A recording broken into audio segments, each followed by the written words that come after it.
I realized that I had become a settler instead of living as a pioneer. Happiness requires taking risks and stepping out of comfort zones. And I suddenly realized that that was actually the life calling me. I did not want to live a conventional life. And this meant I was going to have to step into discomfort again. I think last year, the death of my father, also the loss of some profoundly significant relationships around that time, it was a disillusioning. For me, it was a wake-up call that life was too short. It must be fully lived. Henry Miller said the single goal of life is to live it. And I think I had to let go of control of looking good, control of people pleasing, control, right? And that's what a settler does. A settler is all about control. A settler is all about trying to build the walls that keep other people out and keep people in. And instead, allow myself to go out of the city, go out of the camp, go out of the known and experience the freedom of the unknown. Because life clearly was not going to stop coming for me. Hello and welcome to another episode of the Mark Rose podcast. Today I'm with the handsome, brilliant, hat-wearing, long-haired, bearded, phenomenal writer, Rainier Wylde. Welcome. Hey, it's nice to be back, sir. Love it. So happy to have you back. Is this your third time? It is my official third time. I know. Long time caller, first time. No, I'm just yeah, third time caller. Third time. But like every time we talk about some sort of different iteration of the human experience, a gateway into what you're doing in your life, like you take these things that you go through and you turn them into words and art. And I think that's one of the most powerful alchemical acts. And maybe that's why people resonate so much with your words, because you're not just writing like, potatoes grow in the ground and, like these logical linear things. You're like taking the sufferings of your life or the challenges of your life and turning them into your own teachings, but then sharing those. So you're like living it out loud. Yeah. Is that fair? Boy, I mean, I think that's really my hope. And, you and I were talking just before we got on. I think that the single largest transformational event, the rupture in the space-time continuum of my life, that has happened really since we last talked, was the passing of my own father last year. I had a spiritual teacher one time tell me that there are two catalytic events that will almost catapult you into transformation: deep love and deep suffering or deep pain.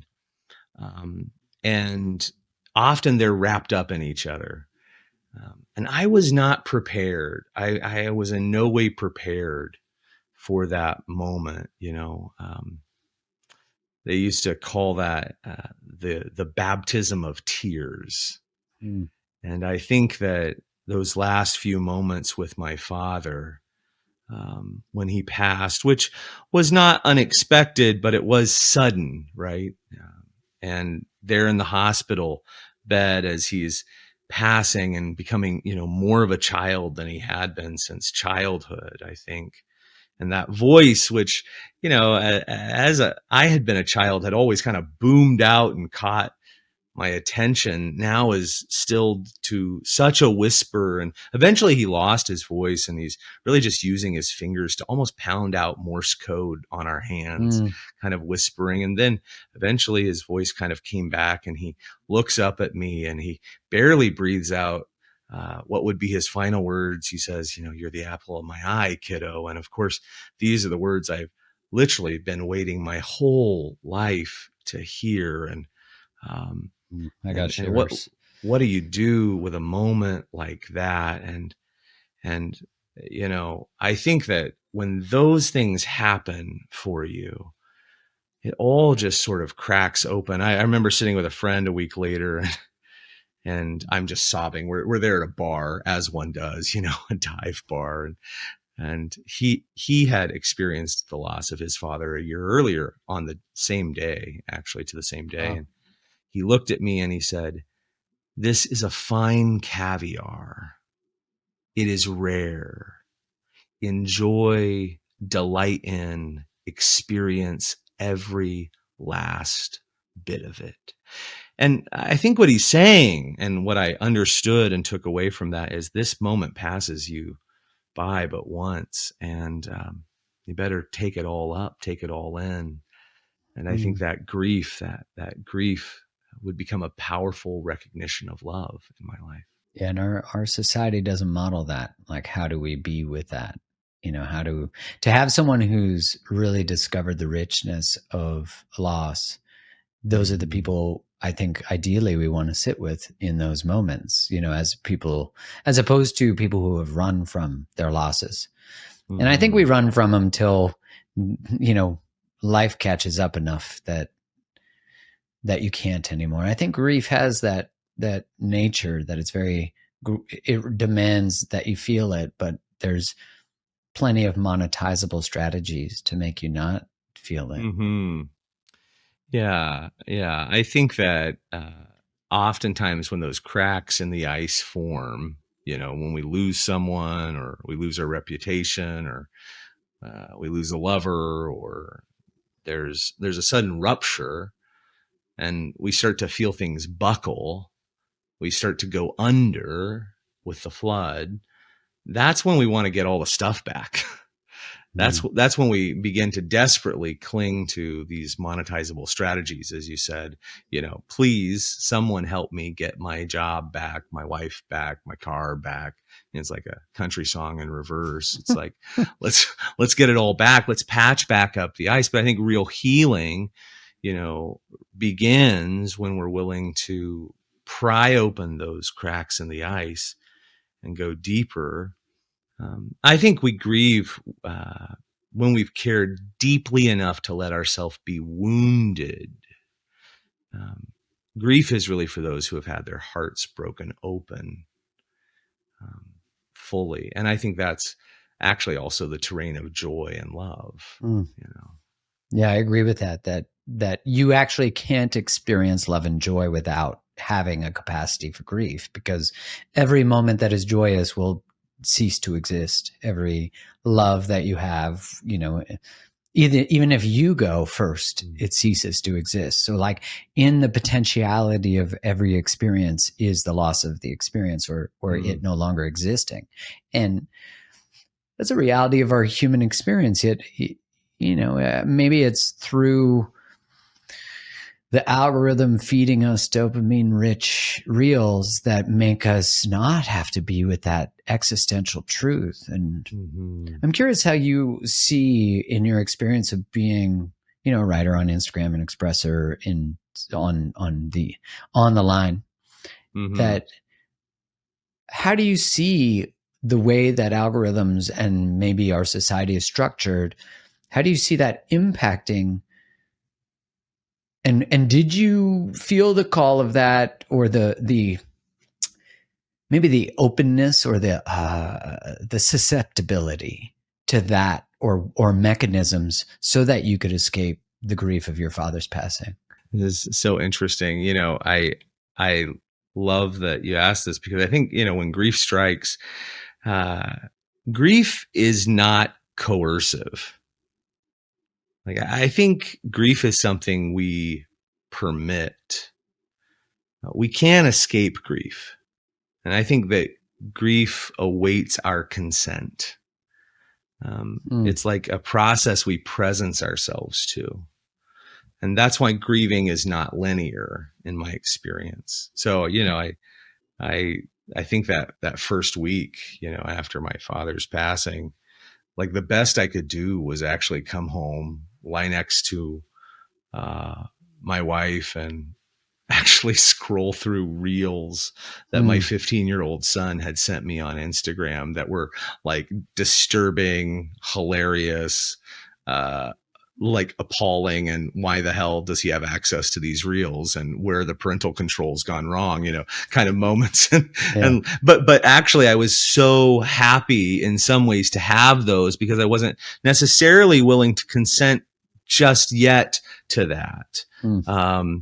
And then of course you surrender to that process. I do remember this one moment, and again, it all began to happen quite suddenly. Several weeks in, I had just written my father's eulogy for the funeral. And of course, when you're writing those kind of things, you're really now deep into an acceptance kind of process. Mm-hmm. And you're confronting some things. And I lay down to go to sleep, and sleep was not within my grasp. Now, Bukowski, the poet, he talks about the tigers coming at night.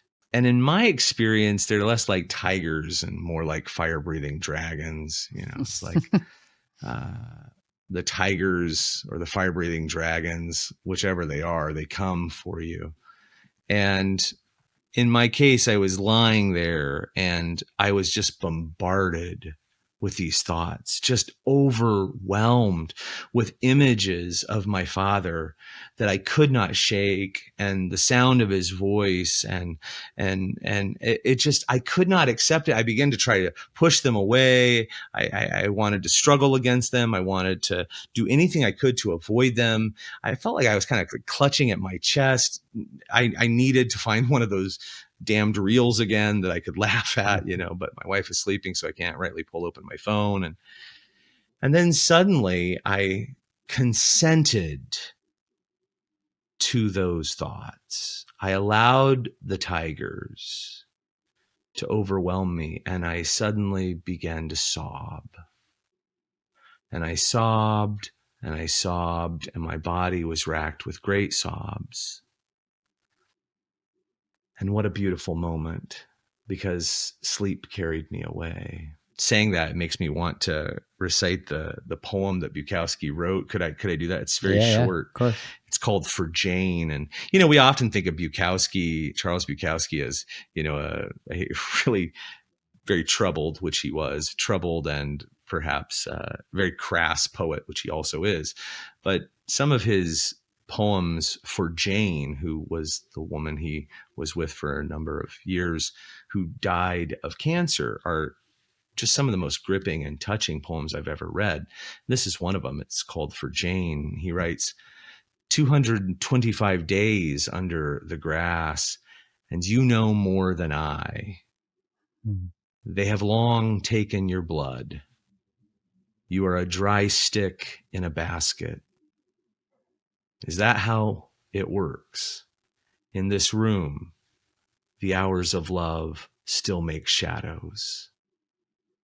When you left, you took almost everything. I kneel in the nights before tigers that will not let me be. What you were will not happen again. The tigers have found me, and I do not care. And I think that poem for me, you know, it's like, God, I just feel the drop when I read it, but it's like the tigers have found me and I do not care. Such a beautiful poem. And I think no matter the loss, we can all relate to that. Even the, where he talks about like who you have been, you will never be. Yeah, that's right. The impermanence of life is just, it's one of those realities that, you know, my parents are aging, and I think about that often, you know, just this, that I've been blessed to not have experienced a transition of a parent. And, you know, that is going to be something that I do have to be with and confront. And, you know, I'm 45, so it's like, even in our own, I had a guy that I knew, he was a friend in college who passed from cancer last year, you know, so there's like, my friend's father just passed last week. My Kylie's grandfather just passed last week. So there's like, it's like through their going, maybe it makes us have to touch our own going. That's right. You know, what has it brought forward for you in terms of your own relationships and existence?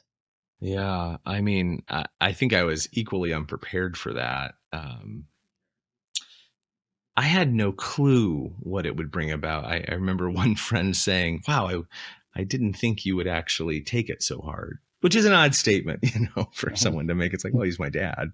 Um, It's so weird that you're beside yourself after your father passed. I knew that one thing that was very important to me was to let myself ride the wave. Whatever that looked like, I wanted to ride the wave. And for me, that wave looked like a lot of things. It looked like feeling every emotion that came up, whether that was joy and elation, because sometimes joy and elation actually is what you feel, right? Mm-hmm. Sometimes it looks like absolute despair. You're lower than the floorboards. Sometimes that looks like outbursts of absolute creativity. That's certainly what it looked like. Last year, I think I stood on shores of 4 different great seas and 17 different countries, and I was able to spend 5 or 6 weeks in Europe with my kids, taking them on a wonderful trip to see different capitals of the world. I grieved in numerous places and lit candles in great cathedrals, and I wrote a book. I launched a program for people who wanted to expand their own sense of creativity. But I think one thing that was above all, the thing that was driving this Mm-hmm. was I wanted to experience the creative imagination. I think that became a powerful motivation for me because I almost felt like there was a pilot light that had begun to go out, that can go out with grief. That if I didn't somehow turn up the light on that spark, that it could go out, that it could give in to despair. And so how would I allow myself to not only experience the totality of those emotions, but to actually let that spark burn very, very brightly and to fan that into flame? And for me, that really came through the vehicle of creativity. I think that creativity is medicine. And that's what I decided to invest my time and energy into. And rightly understood, I think creativity is authenticity, imagination, and the willingness to risk. So first, I had to start with getting very, very real authenticity. I remember my older sister calling one day, in the immediate months following our father's death, and her saying, "What are you doing today?" And I said, "Well, I've been lying in the bath for 3 hours, drinking whiskey and smoking a cigar indoors, which my wife and kids are going to hate me for." And it's like, how authentic can you be, right? How much truth can you tell? Authenticity, which is the revelation of who you are and where you are in this moment. That's how creativity starts. So when I think and I look back last year, it's like, okay, I was really, really willing to sit with all of the feelings, which I think is a place of radical acceptance. You and I have talked about this before, this concept of radical acceptance, being willing to accept all of my emotions, all of my feelings, all of my experiences. They're real. Mm-hmm. And I think we live in a culture that actually wants to cut away, ignore, hide from our inward self. We don't really want to say, "This is me." But that's where creativity starts. And that's where I knew, at least in my grief process, I had to start also. And that's why it began to be a healing process as well as a creative process. Had it been that for you before, like to the same capacity? Well, I don't think so. I don't think I had ever been so real with my thoughts and my words, because That's so liberating. What began to tumble out of me was so gritty and so at times profane and at times painfully beautiful, that I could barely believe it was getting channeled through me. My father passed in January. By April, the book had completely come out. Wow. A book that is about to come out in the forthcoming months.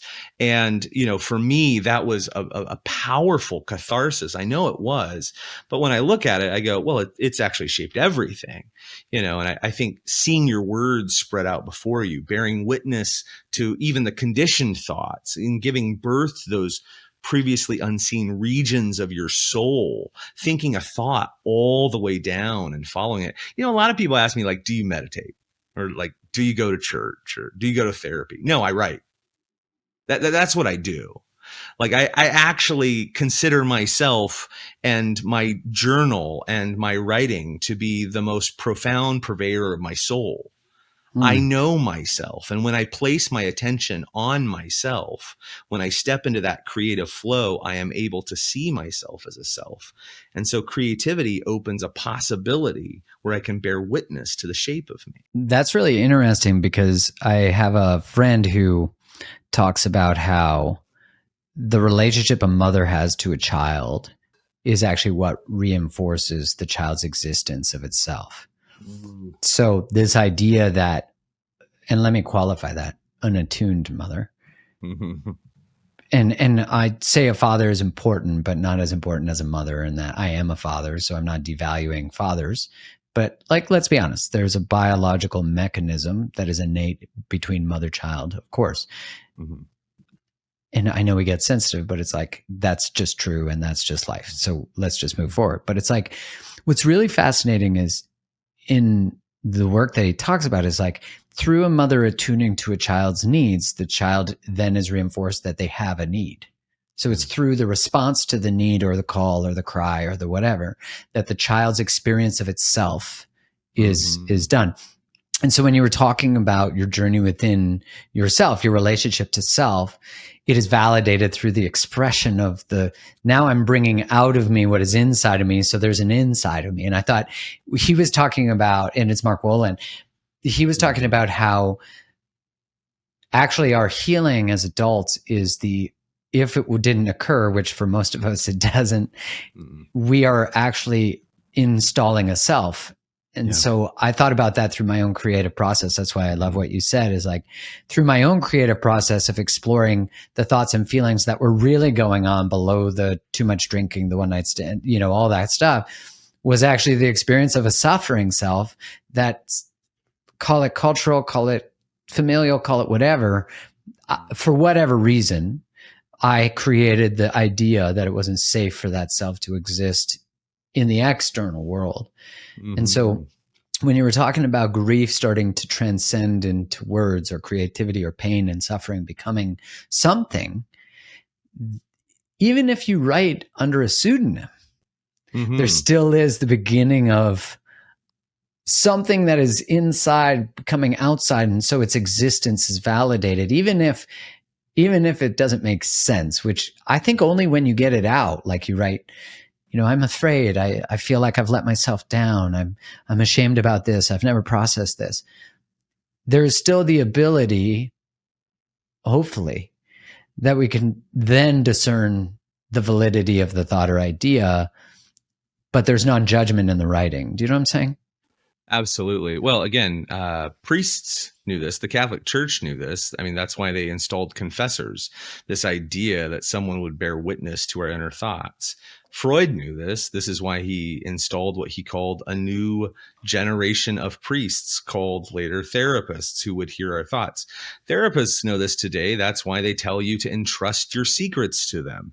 There is something about the discourse of ideas and the importance of the disclosure of our innermost world. I actually think it's a whole lot more simple than the mechanics that we give it so much, credence to today. It is as simple as when I bear witness to myself, when I speak something, there is a logos, there is a word made flesh that comes about out of it. And I see myself reflected back to myself.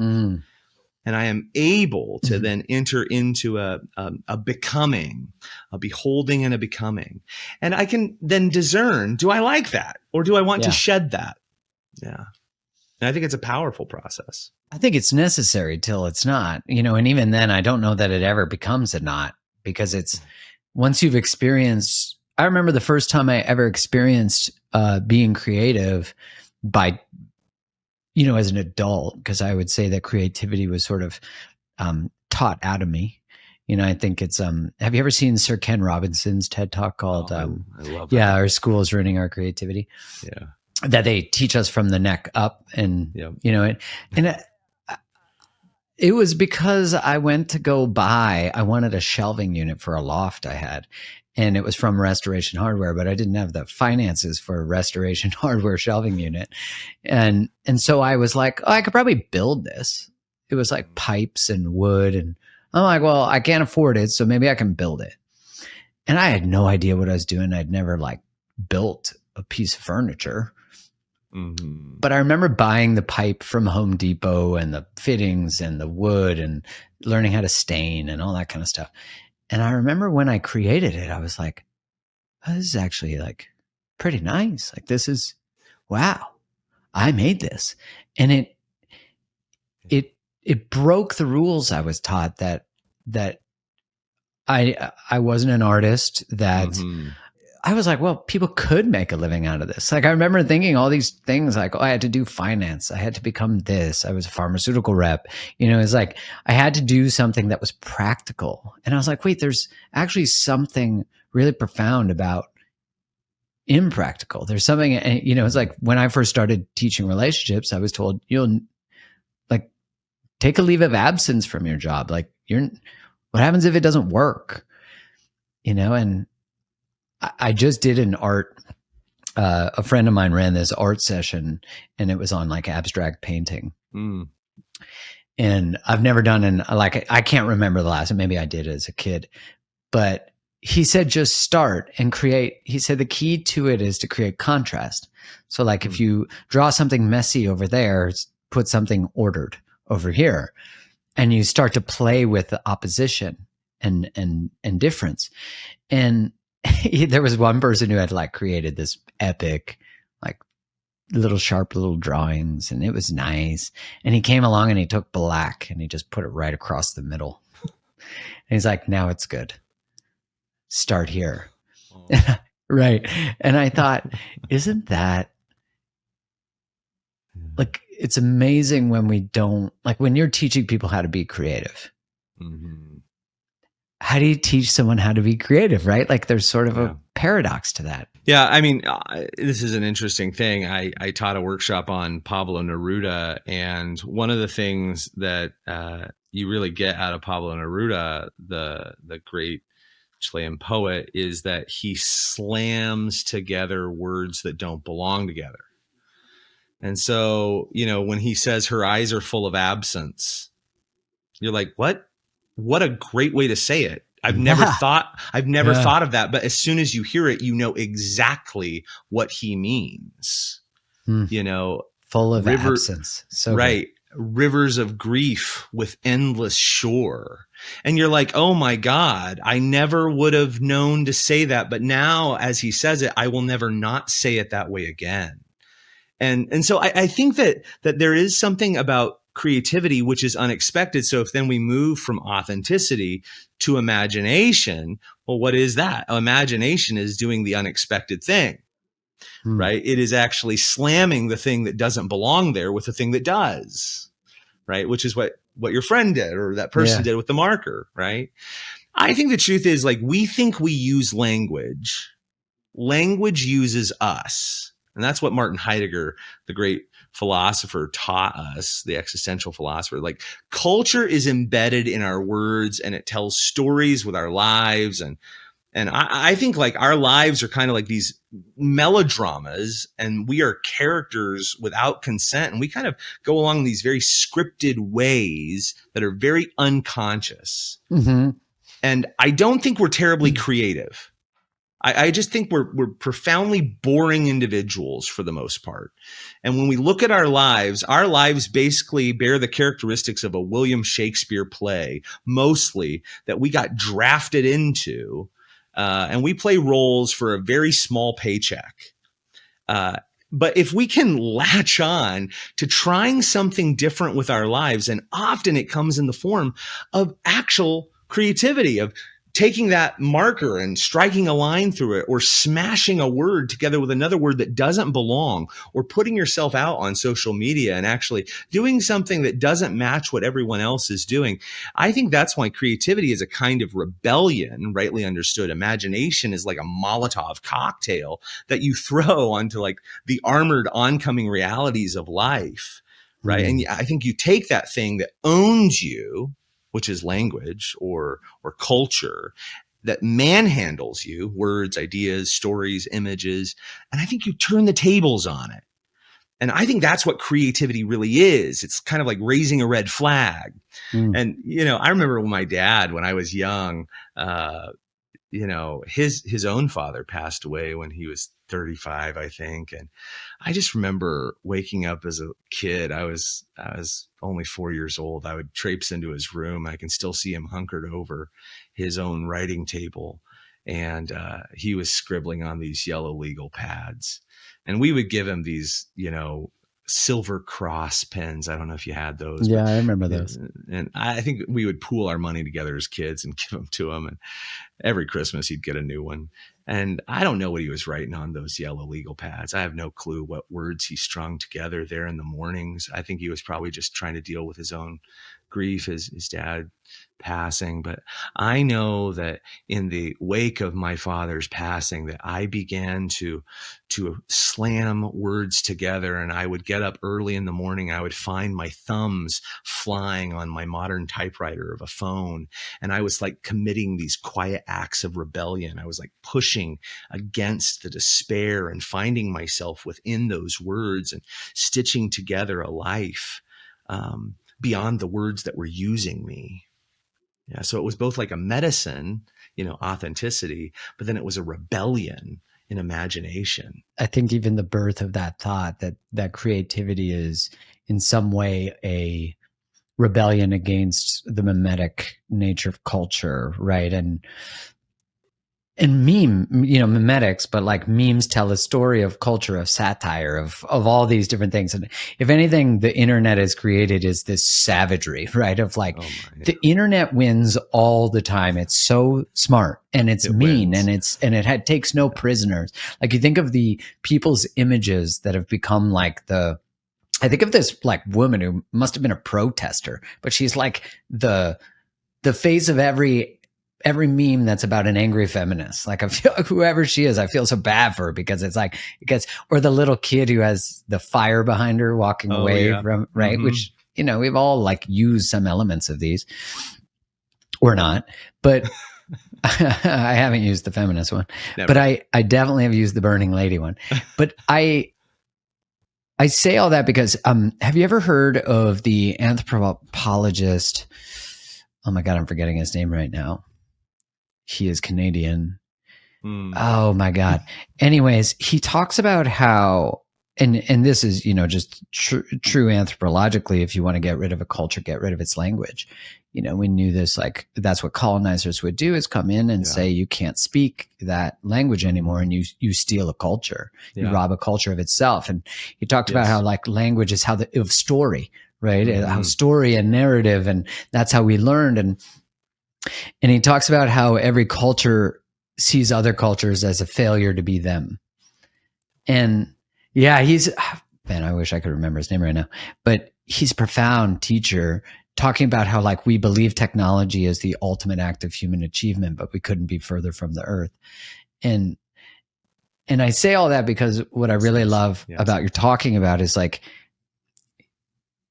is it this the return to language that is like the reclamation, like putting into language, creativity, putting a pen to paper, typing out on the modern typewriter, and then actually fucking around with words in a way, because think about like how many people, their language is basically a private school. They're like in a little suit and they don't say the thing and they won't talk about the hard thing. Yeah. Like even relationally is like the ultimate act of love, in my opinion, is to tell the truth. Yes. And isn't it weird? J.M. Storm had this quote I've shared recently that said, isn't it so odd that what is not said because it's true? Yeah. Yeah. it's Boy, that's fuck it. That's powerful. such a hard reality because it's like, is that what we're afraid of? So we build all these fucking adaptive strategies around not pointing to the thing we all can fucking see, like the emperor's new clothes, you know? That's right. What do you think? Yeah, absolutely. And it was really interesting. I sat down. uh, so I left to go celebrate my birthday last year, and I wanted to go celebrate my birthday away from family. Mm-hmm. I don't know why, but I got to be honest. Like, I feel there's like a I lot saw of that in your Instagram that you were yeah. dancing. Yeah. I was like, there's a lot of pressure that builds up around being with family on one's birthdays. I'm like, I'm going to go someplace I've never been. So I decided to go to Colombia, and I've never really wanted to go to Colombia, but I'm like, I'm going to go. And so I go to Colombia for 10 days, and it was great. A lot of odd things happen, including like a football game where like the riot police dressed like RoboCop wanted to like take a picture with me. And it was a very odd thing. That's so funny. It was great. It was awesome.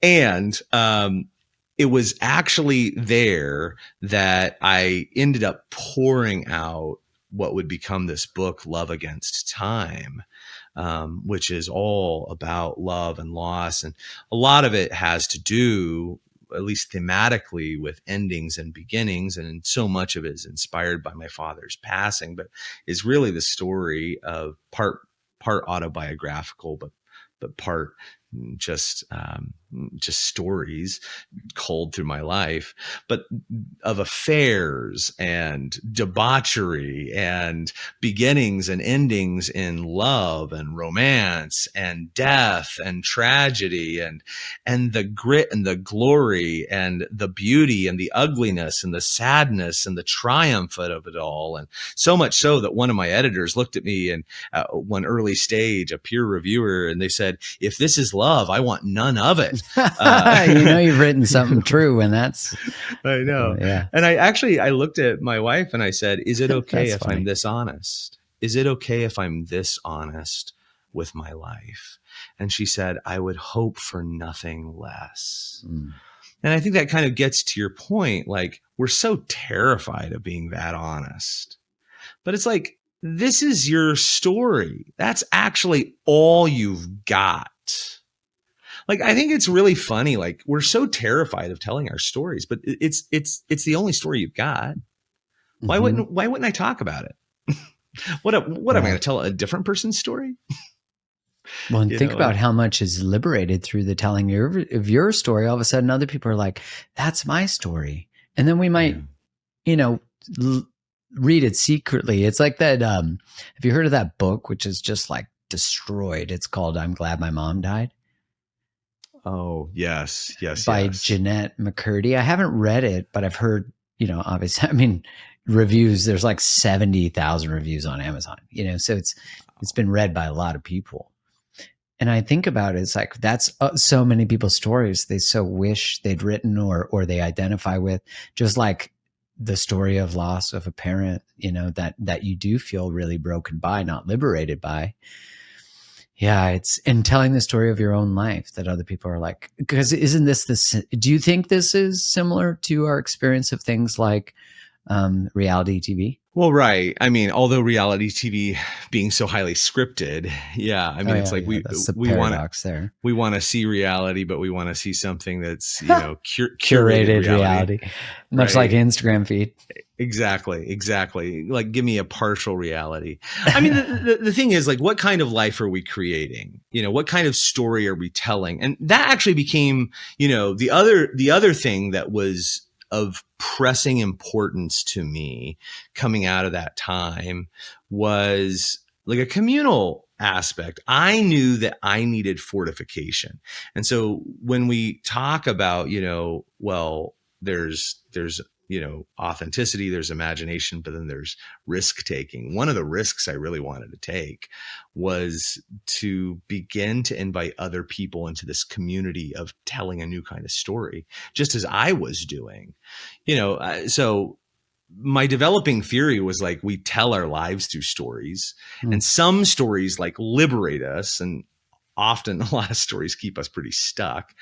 Mine had, A lot of stories had kept me playing safe, and I had seen stories keeping other people safe, like kind of just reshuffling the deck of cards around. And I wanted to inspire and encourage other people to kind of be liberated and tell new stories.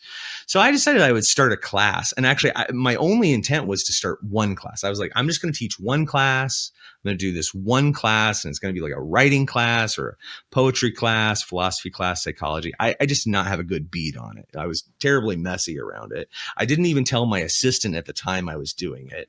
I was just like, I'm gonna run it on my own.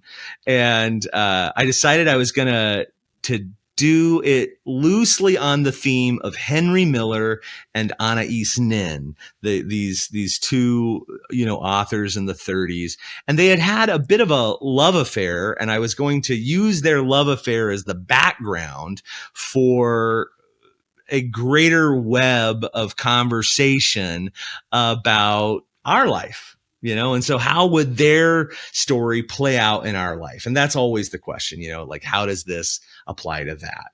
Mm-hmm. And so what I ended up designing was kind of like a circus funhouse, like where they stepped in and suddenly like they fell down a trap door and they were, like in this hall of mirrors where they saw themselves and, a bunch of other strangers. And it was like the most bizarre thing they had ever seen. And it's like they cried, they died, they laughed, they came out on the other side, they met God, and her name was Charlene, and it's like, then they come like rolling to the end and like, let's do it all over again.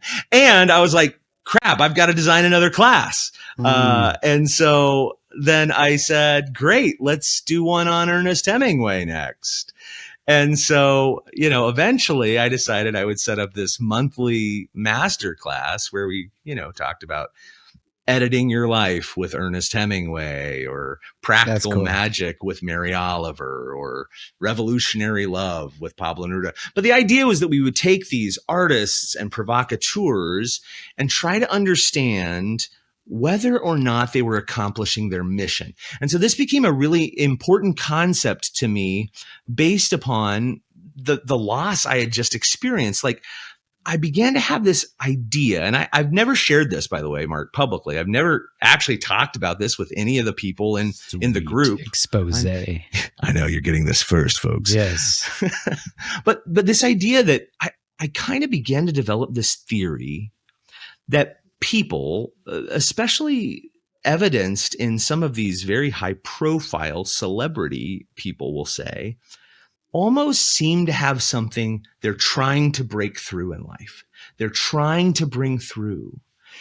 And they feel a deep sense of, to use Adler's kind of terminology, integrity or despair towards the end of their life, if they're able to bring it through or not. Mm-hmm. For instance, Hemingway, it is so clear that the thing that he desperately needed to bring through was one true sentence. Like, and he says it, he's like, one true sentence. Like, he so desperately wanted to bring through something clear and honest and integral, something both beautiful and ugly in life. It was very important to him. But by the end of his life, he couldn't tolerate honesty. We would say he was consumed with saying things like truthfully and honestly before anything he said, because most everything he said was not truthful or honest. He became kind of a windbag, kind of puffing himself up and telling stories. I didn't know that. And then he kind of like, he ends his life, he terminates his life very early. What I would actually say is he dies with despair. Or you have a Jim Morrison, another workshop I did that was very clear. He dies prematurely. He's in the 27 club. I would say that Jim Morrison came to light a fire. He came to, as he's saying, come on, baby, light my fire. Yeah. He came to strike a match and burn it down. And you know what I would say? He did. And he disappears after he accomplishes his mission. Whether it was too early or not, I don't know. But I think he died with integrity. Mary Oliver, a beautiful poet who's actually able to put together words and say how to love what is lovely and will not last. What a task to ask of anyone or anything, but it is ours, not by the centuries or by the years, but by the hours. She dies with integrity. She accomplishes her mission. She brought it through. Yeah. You sense that towards the end of her life. We can almost go down the line of all of these creators. And so it becomes a powerful invitation to us to ask, how will we now live?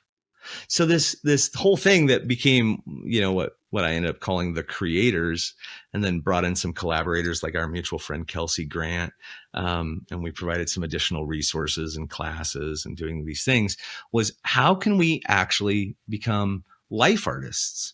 How can we become writers of our own story? How can we tell a new story with our life? How can we live with integrity versus despair? Yeah. I'm curious for you, was that the reflection your father's death provided you? Was like, am I in integrity with the mission that I have like in your writing up until that point when this book pours out of you and this series of workshops gets created? Mm-hmm. Were you aligned, or and in what ways, if not, in what ways did your father's passing actually like catapult you into an alignment? Mm-hmm. Yeah. I love this because I think I had this huge wake up call in some ways. I think that for me, I realized that I had become a settler instead of living as a pioneer. And I think a settler is someone who prioritizes safety and comfort over expansion and risk. And I think that I had actually just built a number of walls in my life, and in some ways become a cover band of my own greatest hits. That's a great thing. Hoping to avoid the pain of rejection. I started to value conformity and the status quo and kept up appearances. I think that's what settlers do. At some point in time, pioneers become settlers. And I think it was a reflection to me that I had become that. Settlers are addicted to a kind of illusion that safety is the same as happiness. I reflect in that. Yeah. And they're two different tracks, right? I mean, like, safety is not the same as happiness. They're just different tracks. Happiness requires taking risks and stepping out of comfort zones. And I suddenly realized that was actually the life calling me. I did not want to live a conventional life. And this meant I was going to have to step into discomfort again. I think last year, the death of my father, also the loss of some profoundly significant relationships around that time, it was a disillusioning. And for me, it was a wake-up call that life was too short. It must be fully lived. Henry Miller said the single goal of life is to live it. Yeah. And I think I had to let go of control. Like control of looking good, control of people pleasing, control, right? And that's what a settler does. A settler is all about control. A settler is all about trying to build the walls that keep other people out and keep people in. And instead allow myself to go out of the city, go out of the camp, go out of the known and experience the freedom of the unknown, because life clearly was not going to stop coming for me. I'm reading one of the creators, forthcoming creators. I'm not saying when I'm going to do this person, because I always like to announce them, in advance, or, like right at the time. Mm-hmm. But I'll tell you, I'm reading it in advance. F. Scott Fitzgerald, who wrote The Great Gatsby. Yeah. And I just turned 44 this year. And I read his biography, and I got like 2 pages into the intro.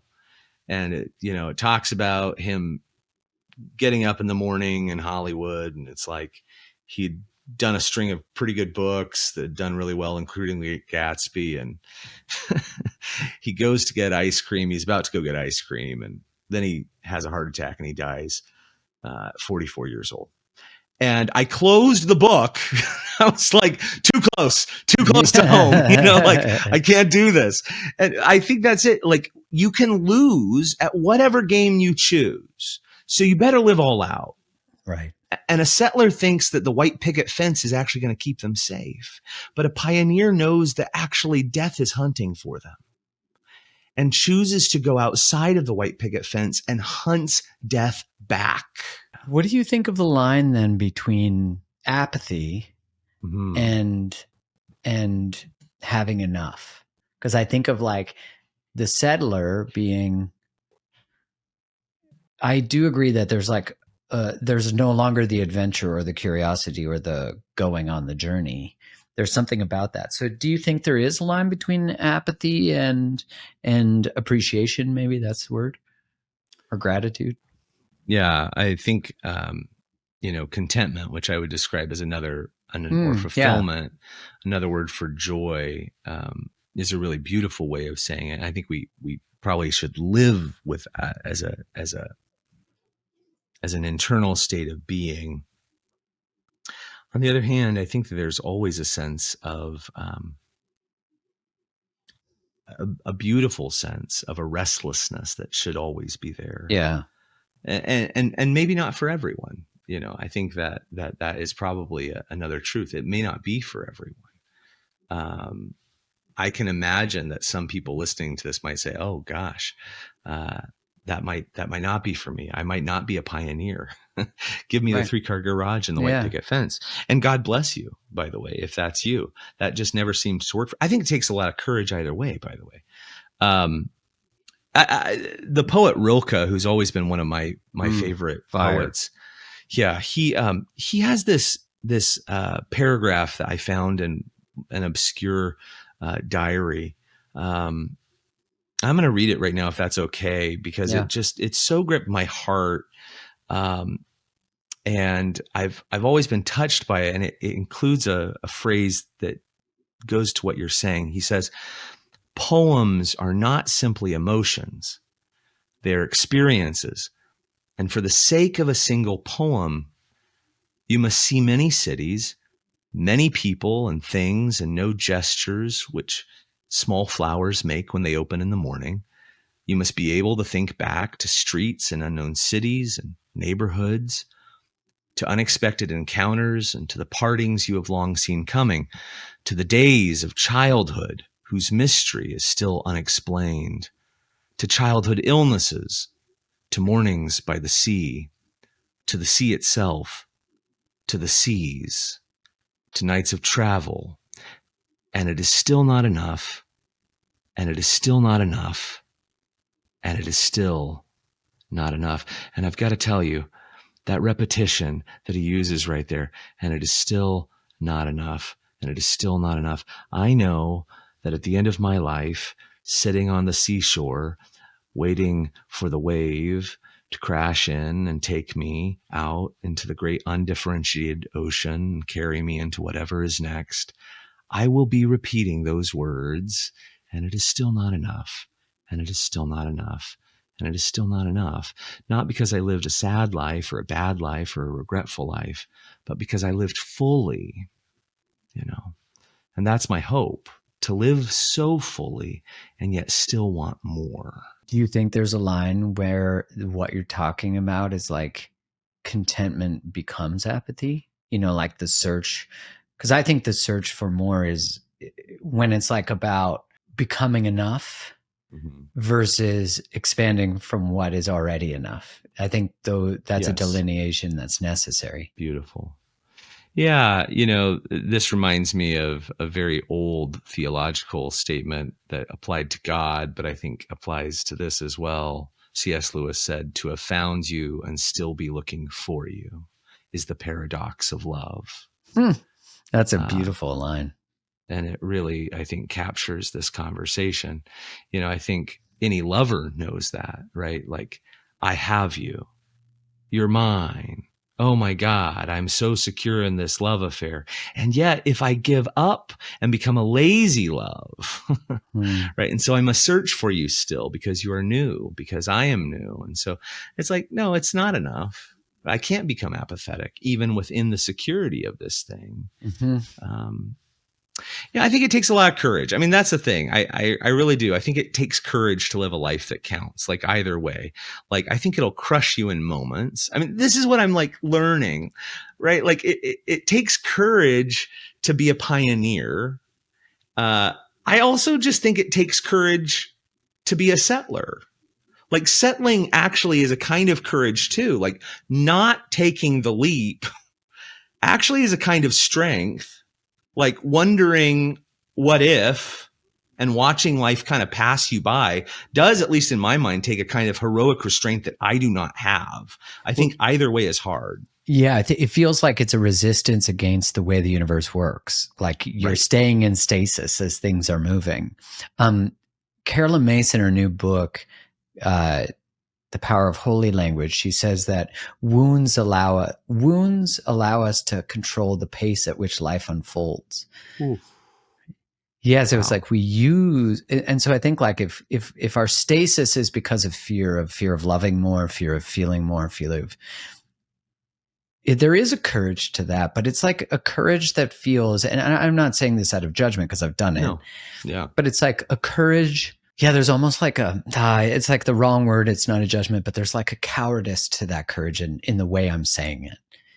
Yeah. You know, I do think sometimes the moral high ground of holding back, that calm quietude of solitude and peace, I admire it, actually. Yeah. Yeah, it's very nice. do. I'm not capable of accessing that well, but I get it. Yeah, there's no sarcasm for me. I mean, the older I get, like the more I realize that most people actually don't want to live full hilt. Up to the minute. I think the cost is too high for true. a lot of people. Christy and I, my wife and I, you know, we have a friend who, Christy was talking with her at coffee and she goes, God, you guys are travelers. She didn't necessarily mean geographical. She meant like of the heart. She goes, you guys are travelers. I don't think we want to be travelers like that. That just takes too much. And, I think, you know, for me, it takes a few hits. It takes some cracks in the ice. It takes some closed doors, some loss of loved ones to go a different route. And maybe you rarely choose it consciously. Like you kind of just find yourself there.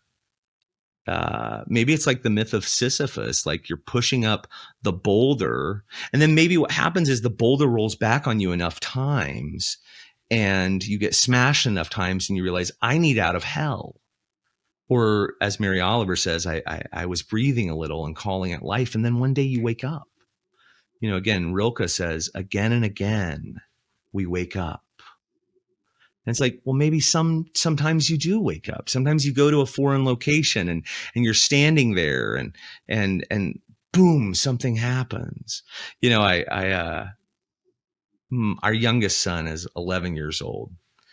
And he was 10 when we went on this trip to Spain. He's the youngest of our kids. And he has really struggled with kind of getting out of the area that we live in. He's 7 houses in Taurus, for those of you listening and know anything about astrology, which I don't claim to know much, but apparently that's a lot of Taurus blood. And so what I have heard is like that's all the comforts, like all the enjoyments and like creaturely life. And what we have learned that means is like he does not like to travel far from his homeland. And so take him on a road trip to Morocco and like all through Spain. And he was like in perpetual terror. I mean, it was like, but he did pretty good. He got through it. You know, he's got parents who were like coaches and counselors and siblings who were like needling him through it. He got through it. And he came back way more confident and strong. And actually, I sat with him, you know, a few nights ago at the dinner table, and he tells me that actually, of all the 4th graders, he was nominated by his teacher and his classmates as most courageous, which is so cool. Wow, that's such a beautiful thing to be voted. So cool. And so actually there was this big assembly, I guess. And his older sister came over from her middle school class. She weasels her way out of class and brings some of her friends over. They skip class. They cheer real loud for him. He tells me, totally embarrasses him, but it's awesome, And like the girl he likes comes over, puts her arm around him. And he said he got real embarrassed at that too. And then the principal comes up, identifies him along with the other nominees, says, and this is my kiddo reporting it, says a big word, exemplified courage. And it's so cool as a dad. Like I'm hearing all this and I'm like, God, this is so cool. And of course it's huge. Of exemplified courage, like, and you and I are just talking about this, like courage is so big in our culture. Like we live in a culture that's terrified. Oh, so afraid. And, I was thinking like maybe the delineation of like where a pioneer can stay in the same place and be a pioneer on some level is actually the choice to stay. You know what I mean? Like as opposed to it being this like apathy or like a giving up, a helplessness. There's actually, I'm actually going to stay here and build whatever it is I'm staying. So there's like an intention. What do you think about that? I love that. Again, what can courage look like? What can pioneering look like? And I think that it takes a lot of guts. Different story, different time. My wife and I have been on this podcast before. We've described working through a moment of infidelity where I, discussed my own infidelity to her. And what's so interesting about that is she has often come under fire and been powerfully critiqued for staying in the relationship. And I think that's such an interesting thing. The choice to stay took so much courage for her. Mm-hmm. I think that's so powerful. Also, the choice to leave takes so much courage. Leaving or staying, either way, courage.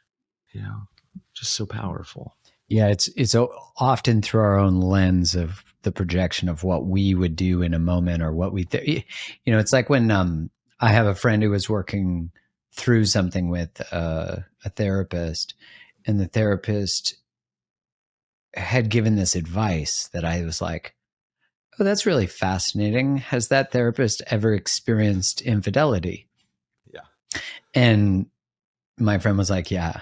And I'm like, yeah. And it's interesting, like, did they process it? Has there been a reconciliation? Has there been, and I just had this like recognition that if you start to project the way you think someone else should live their life, then you don't allow them to actually live it, which I think is at the core of so many of our wounds, is this experience of what our parents, which no fault of their own because it happened to them, but like project, and culture projects, and everyone says this is what it means to be a good man, a good woman, this is what the right role is. By the way, you'll not win no matter which one you take, because the game is not set for you to win. And if you keep playing the game by shape-shifting your shit to fit, That's right.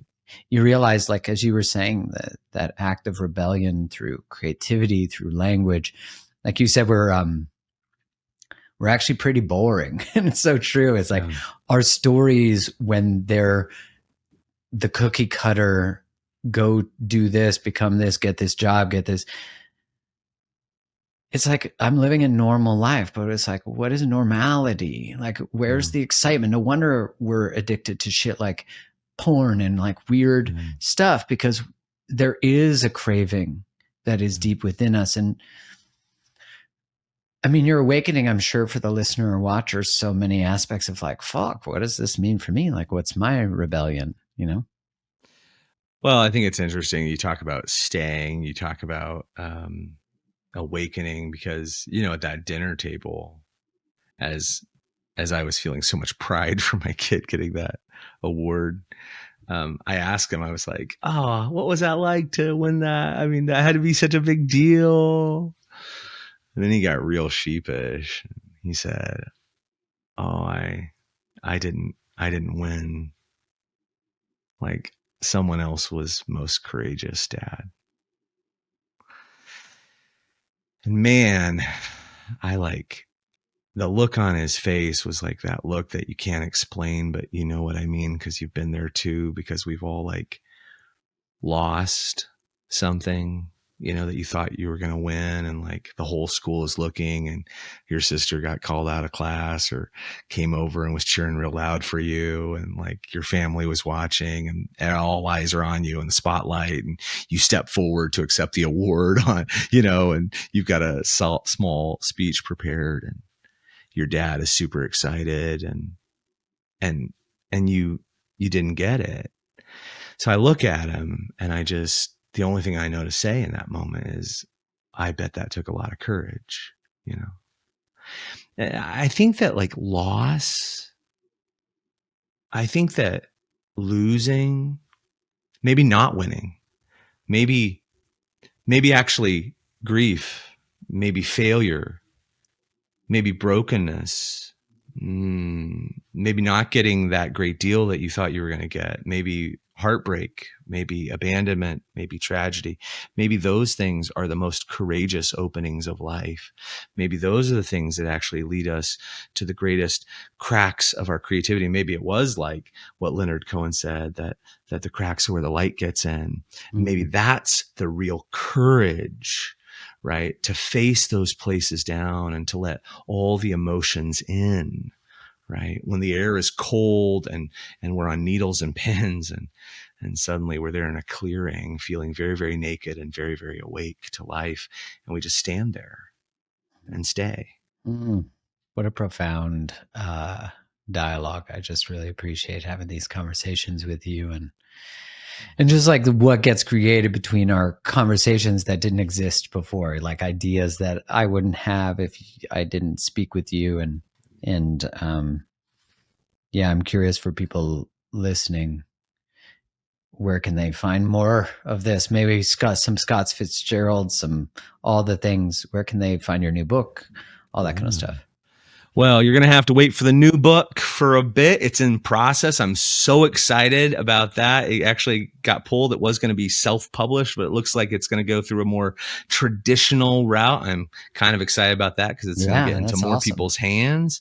You can get the first book still, As You Are, on Amazon. That's a beautiful, beautiful book. And meditations on self and other. You can find out more about The Creators, which is a community filled with resources on how to unstuck your life and write a new story for living at creatingyourselfalive.com. And you can find out more about me at rainierwylde.com and hang out with me on Instagram. I'm still there. I'm hanging out there, generating the memes on love and life.